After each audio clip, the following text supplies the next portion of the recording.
চুরি করা এটা আমাদের দেশে কোনো অপরাধ মনে করে না, মনে করে সরকারি কারেন্ট। রাস্তার ইট নিয়া গরুর তলে বিছান এটা আমাদের দেশের তারা দুষ মনে করে না, ঠিক কিনা কও? মনে করে সরকারি ইট আমি বিছাইছি, তোর সমস্যা কিতা? আরেকবার কয় ও আপনি যে সরকারি ইট টিনে বিছাল কত বাহে, তুই আমার বাধা দেশ, ঠিক কিনা কও? না ভাই সাহেব, তার আব্বার না তোমার আব্বারও না, তার বাপের না তোমার বাপেরও তো না।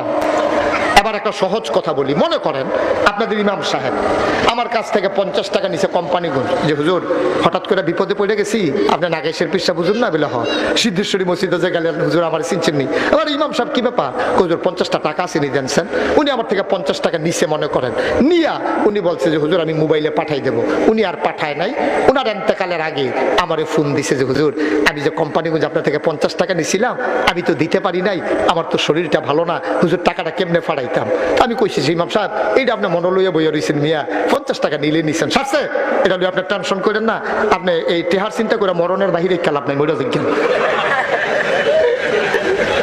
টেনশন করার দরকার নাই।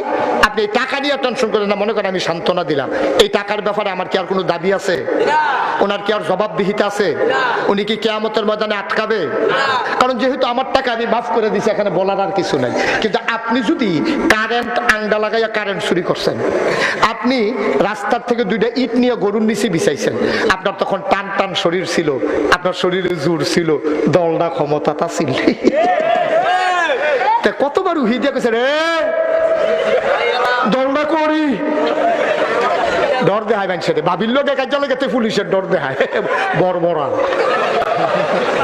তুই বেরিয়ে লেগে কাজ লেগে পুলিশ দিয়ে আজকে তুই নাউজুবিল্লাহ কথা না, দলটা করে আরে করুন নইছে বাড়া নাউজুবিল্লাহ কর, জোরে কর নাউজুবিল্লাহ।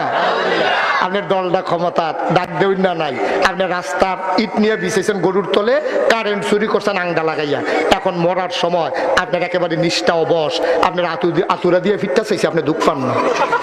এখন আপনার মন প্রশ্ন, আপনি কার কাছে মাপ চাইবেন বলেন? নাই, আপনি আপনার খুশি মনে বলেন যে হুজুর উমুকের কাছে আমি মাপ চাইবো, ইমাম শব্দ আমার কাছে মাপ চাইছে, 50 টাকা নিছে, আমিও মাপ করে দিছি শেষ। কিন্তু আপনি যে আংডা লাগাইয়া কারেন্ট চুরি করছেন, রাস্তারই টেনে গরুর তলে বিছাইছেন, আপনার মনটায় কয় মাপ চাইতেন, কার কাছে চাইবেন বলেন? সভাপতি সাহেব কোনো নাই, ইমাম সাহেব কোন মাপ চাওয়ার কোনো লাইন আছে নি? কথা কোনো লাইন আছে নি? একবার কয় আমার ওই দিন মাহফিলে এই কথা যখন আমি জিজ্ঞেসি, একজনে কয় হুজুর আমি চিন্তা করছি কার কাছে মাপ চাওয়ান, কয় কার কাছে? কয় জনগণের কাছে। আমি কই না, সুন্দর কথা কইছি, আসলেও তো এই ঈদের মালিক কে? সরকার। কে? 16 কোটি 18 কোটি মানুষ সবাই হইল এই 2টা ঈদের মালিক। এখন আপনার মাপ চাইতেন মনে ধরছে, ঈদ চুরি করছেন 10 বছর আগে, মাপ চাইতেন মনে ধরছে 10 বছর পরে, এর ভিতরে সকলে আছে না মরছে? মাপ চাইবেন কেমনে? মুসলমান বাবা, আপনি মনে করছেন নামাজের জন্য আটকাই যাবেন গা? এই 2টা ঈদ কিয়ামতের ময়দানে আপনার গলার মধ্যে যদি দড়ি বেঁধে লাগাই দেয়, আপনি ছিলেন তারা কবে আগে আসলেন কো? ইটটি চুরি করার সময় মনে আসিল না, আরেক ফলাই দিয়ে ডাক দিছে, পরে আপনি কইছেন তোর বাহির ইটনি ওখানে ঘাটটা ভাঙি গিরি আরো 2টা দেয়। ভাইও, শুধু নামাজের জন্য বান্দা আটকাবে না, শুধু রোজার জন্য আটকাবে না, শুধু হজের জন্য আটকাবে না, এই বান্দার তুমি আটকাই যাবা কিয়ামতের ময়দানে, ঠিক কিনা বলেন? ঠিক কিনা বলেন? সাবধান, সিদ্ধেশ্বরীর মানুষ, আজকে একটা গোপন কথা বইলা গেলাম, মনে রাখবো।